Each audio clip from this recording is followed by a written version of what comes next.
1절까지 말씀입니다. 이 계시의 말씀을 봉독할 때 다 함께 살아계신 하나님의 음성을 들으실 수 있기를 바랍니다. 너희 안에 이 마음을 품으라. 곧 그리스도 예수의 마음이니 그는 근본 하나님의 본체시나 하나님과 동등됨을 취할 것으로 여기지 아니하시고 오히려 자기를 비워 종의 형체를 가지사 사람들과 같이 되셨고 사람의 모양으로 나타나사 자기를 낮추시고 죽기까지 복종하셨으니 곧 십자가에 죽으심이라. 이러므로 하나님이 그를 지극히 높여 모든 이름에 뛰어난 이름을 주사 하늘에 있는 자들과 땅에 있는 자들과 땅 아래에 있는 자들로 모든 무릎을 예수의 이름에 꿇게 하시고 모든 입으로 예수 그리스도를 주라 시인하여 하나님 아버지께 영광을 돌리게 하셨느니라. 아멘. 오늘 본문 말씀은 선교의 기본을 가르치고 있습니다. 첫째 목표입니다. 9절에서 11절 말씀입니다. 이러므로 하나님이 그를 지극히 높여 모든 이름 위에 뛰어난 이름을 주사 하늘에 있는 자들과 땅 아래 있는 자들로 모든 무릎을 예수 이름에 꿇게 하시고 모든 입으로 예수 그리스도를 주라 시인하여 하나님 아버지께 영광을 돌리게 하셨느니라. 이것이 선교의 목표이고 교회의 사명입니다. 둘째는 방식입니다. 5절에서 10절까지의 말씀입니다. 예수님의 방식이 없습니다. 그는 근본 하나님의 본체시나 하나님과 동등됨을 취할 것으로 여기지 아니하시고 오히려 자기를 비워 종의 형체를 가져 사람들과 같이 되었고 사람의 모양으로 나타나셨으며 자기를 낮추시고 죽기까지 복종하셨으니 곧 십자가에 죽으시리라. 이것이 우리가 늘 말하는 예수님의 성육신이고 십자가 죽음입니다. 세상에서 가장 경이롭고 불가사의한 은혜입니다. 말로는 설명하기 어려운 장엄하고 이상한 사랑입니다. 우크라이나와 러시아가 전쟁 중에 있습니다. 어떤 대통령이 대통령직을 사임하고 육군 2등병으로 자원 입대해서 전장에 나가 포로가 되고 고문당하고 조롱당하고 처형이 되었다 뉴스가 나오면 믿을 사람 아무도 없지요. 단번에 가짜 뉴스라 그럴 거지요. 말도 안 되는 소리다 그렇게 생각할 것입니다. 그러나 예수님의 성육신과 십자가는 그런 것과도 비교할 수 없는 장렬하고 신비한 사건입니다. 19세기 말 아프리카 선교의 아버지 데이비드 리빙스톤이 심한 안질과 치통과 영양실조와 열병과 여러 가지 풍토병, 고독 속에서 분투하면서 한 말이 있습니다. 나는 희생한 것이 없다. 높고 높은 아버지의 보좌를 버리고 행하신 그의 희생을 생각하면 아무도 감히 희생했다고 말할 수 없다. 그는 주님의 성육신과 십자가 사건이 말로 다 할 수 없는 엄청난 사실임을 조금이나마 이해했던 것입니다. 오늘의 교회와 선교가 기운이 쇠퇴하고 있음을 부정할 수 없습니다. 여러 가지 원인들이 있을 것입니다. 핵심적인 이유는 기본이 부족한 그리스도인, 기본이 부실한 선교사와 선교, 기본이 결여된 교회 때문일 것입니다. 그리스도의 정신과 방식과 다른 우리의 생각, 이론, 주장, 야망들 때문일 것입니다. 하나님의 교회보다 우리 교회, 하나님의 선교보다 우리의 선교를 하면서 교회와 선교는 약화되어 왔습니다. 1956년 1월 남미 에콰도르에서 5사람의 젊은 미국 선교사가 아우카 인디오들의 창에 찔려 순교당한 사건이 있었습니다. 남편을 잃은 미망인과 여러 사람들이 결사적으로 그들과 접촉하고 헌신하고 복음을 전거해서 그들을 회개시켰습니다. 그들이 예수 믿고 복음화 되었다고 생각을 했습니다. 많은 글과 책과 영화로 이 소식, 이 사건, 이 이야기가 온 세상에 퍼졌습니다. 단번에 교회 선교, 세계교회의 명소가 되었습니다. 무수한 사람들이 방문하고 수많은 단기 선교팀들이 쏟아져 들어갔습니다. 그리고 40여 년 지나고 2001년 짧은 책 한 권이 출판되었습니다. Great Omission, 중대한 결함. 예수님의 지상명령, The Great Commission, 지상명령에 대비한 제목인 것 같습니다. 중대한 결함, The Great Omission. 읽는 사람마다 충격 비슷한 놀라움과 슬픔을 느꼈습니다. 원주민들의 요청으로 자기가 자랐던 아우카족 지역으로 선교사가 되어 들어갔던 1956년 선교자 네이트 세인트의 아들이 쓴 책입니다. 그곳에 들어가 보니 교회다운 현지인 제자 공동체가 없다고 고백한 내용이었습니다. 많은 사람들이 왕래하고 세계적으로 유명해지고 엄청난 선교 자원이 투입되는 것이 복음화의 첩경이라면 이곳은 벌써 복음화 되었어야 한다. 왜? 그동안 엄청난 선교적 물자와 혜택이 쏟아졌다 여기에.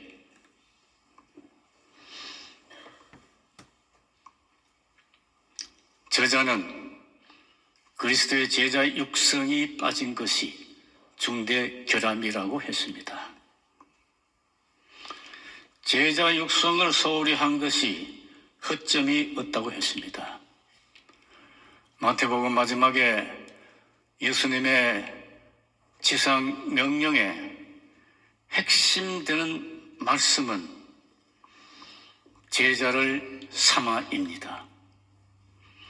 교회는 그리스도의 제자들의 모임이고 본질적으로 제자들의 인격적 공동체입니다.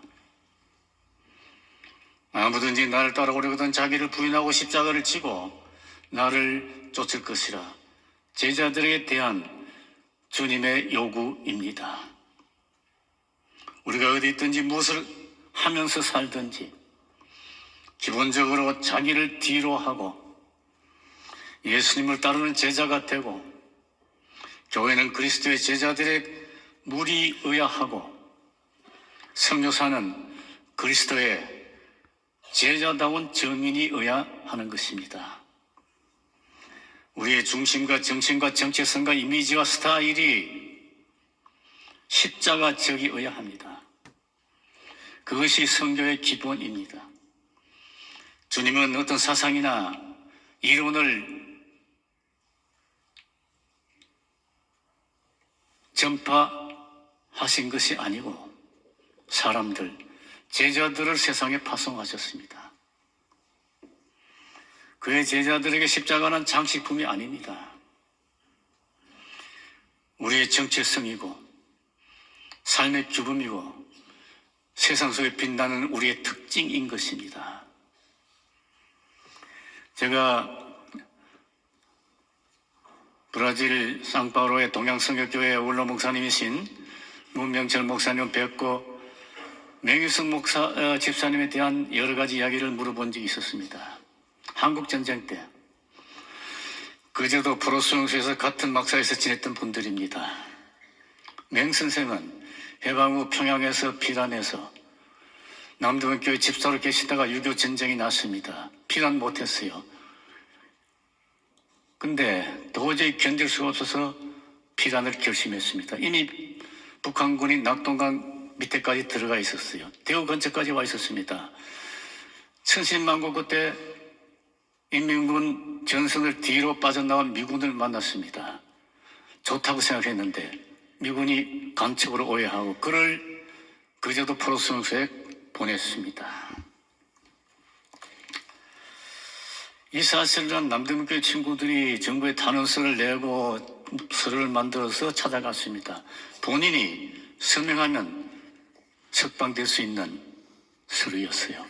친구들이 찾아가서 만났는데 천만 뜻밖에도 본인이 서명하기를 거부했습니다. 자기도 처음에는 너무 억울하고 답답하고 괴로웠으나 여기 와보니 이 사람들이 너무 불쌍하다. 하나님께서 이들을 돌보라고 나를 보내신 것 같다. 내가 여기를 떠날 수가 없다. 이런 말도 안 되는 고집을 친구들이 꺾을 수가 없었습니다. 그를 설득할 수가 없었습니다. 포로수용소에 남아 맹집사는 자기 밥그릇을 중공군, 그때 중공군이라 그랬잖아요. 중국 병사들, 병든 사람들에게 나누어 주고 그들을 간호하고 섬겼습니다. 결국 과로, 영양실조, 뇌망염으로 쓰러졌습니다. 내 잔이 넘치나이다. 그가 마지막에 숨을 거두면서 남긴 말입니다. 그가 죽었다는 말이 퍼지자 많은 포로들이 울었다고 합니다. 문명철 목사님 말씀에 의하면 수용소 여기저기 천막에서 통곡 소리가 났다고 했습니다. 장례식을 하는데 중공군 포로 대표가 편지를 넣고 갔습니다. 자기들은 조선의 총뿌리를 겨누르고 왔는데 포로가 되고 맹선생을 만났다. 그가 우리에게 친절 베풀었는데 처음엔 거부했었다. 근데 진정으로 그가 우리를 사랑하는 것을 알고 감동을 받고 그가 말씀하는 예수를 믿기 시작했다. 그분이 죽어 지금 주님 곁에 계신 것을 압니다. 그러나 우리는 통곡합니다. 통곡합니다. 전연희 씨가 쓴 내 잔이 넘치나이가 나온 책이 그 실화입니다. 전쟁이 끝나고 이 중국 병사들이 포로들이 자기 나라로 돌아갔을 것입니다. 그 당시 중국에는 선교사도 없었고 개방된 교회도 없었습니다. 그러나 그 뒤에 돌아가 가족들과 친구들과 이웃 사람들에게 맹선생과 예수님의 이야기를 나누었을 것입니다. 그렇게 그때 죽의 장막 중국 땅에 복음이 전파되었습니다. 이렇게 선교의 기본 방식은 성육신적인 희생입니다. 우리 모두가 중요합니다.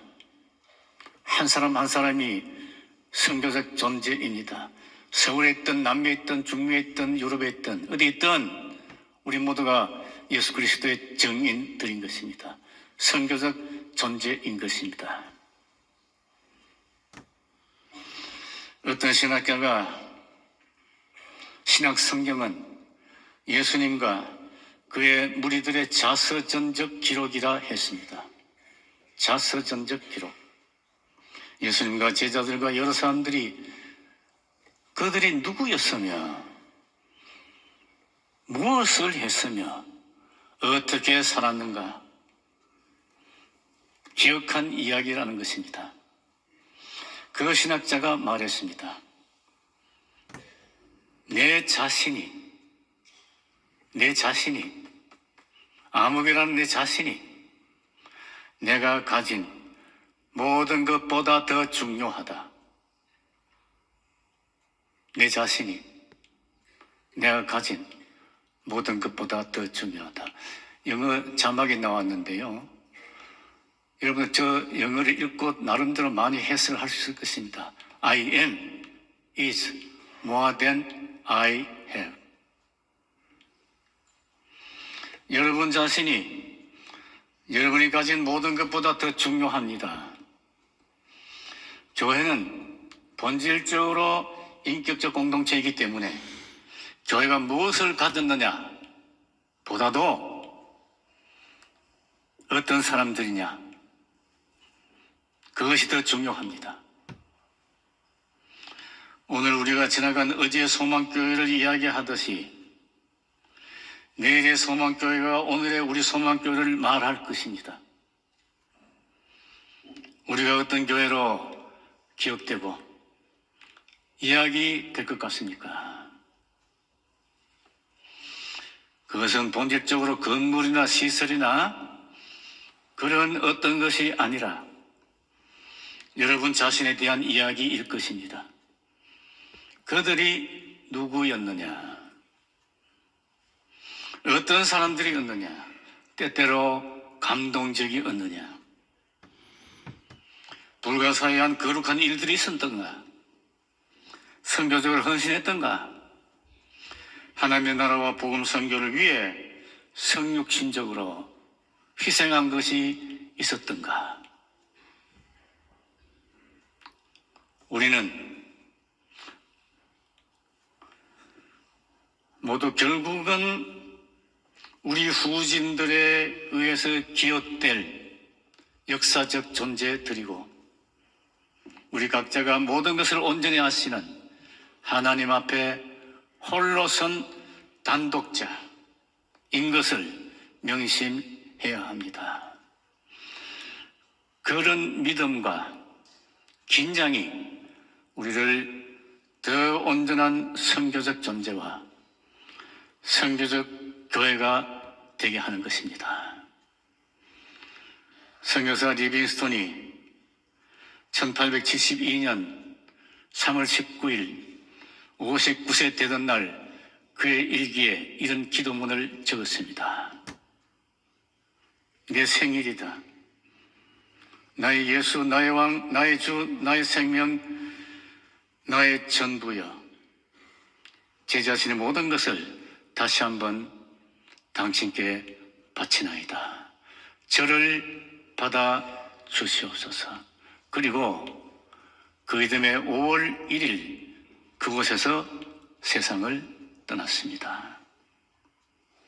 선교주일로 지키는 오늘 우리도 다시 한번 우리 자신의 실태를 성찰하고 더 온전한 그리스도의 제자와 선교적 교회가 되기를 소원하는 은혜가 있기를 바랍니다. 성부 하나님의 보호와 성자 예수 그리스도의 인도와 보혜사 성령님의 능력이 우리와 함께 늘 역사하시기를 기원합니다. 제 설교를 마치는 기도를 대신해서 우리가 함께 오늘 우리의 본문을 같이 읽도록 하겠습니다. 뜻을 생각하며 우리가 함께 읽도록 하겠습니다. 너희 안에 이 마음을 품으라. 곧 그리스도 예수의 마음이니 그는 근본 하나님의 본체시나 하나님과 동등됨을 취할 것으로 여기지 아니하시고 오히려 자기를 비어 종의 형체를 가지사 사람들과 같이 되셨고 사람의 모양으로 나타나사 자기를 낮추시고 죽기까지 복종하셨으니 그 십자가에 죽으십니다. 이름으로 하나님이 그를 지극히 높여 모든 이름 위에 뛰어난 이름을 주사 하늘에 있는 자들과 땅 아래 있는 자들과 땅 아래 있는 자들로 모든 무릎을 예수 이름에 꿇게 하시고 모든 입으로 예수 그리스도를 주라 시인하여 하나님 아버지께 영광을 돌리게 하셨느니라. 아멘.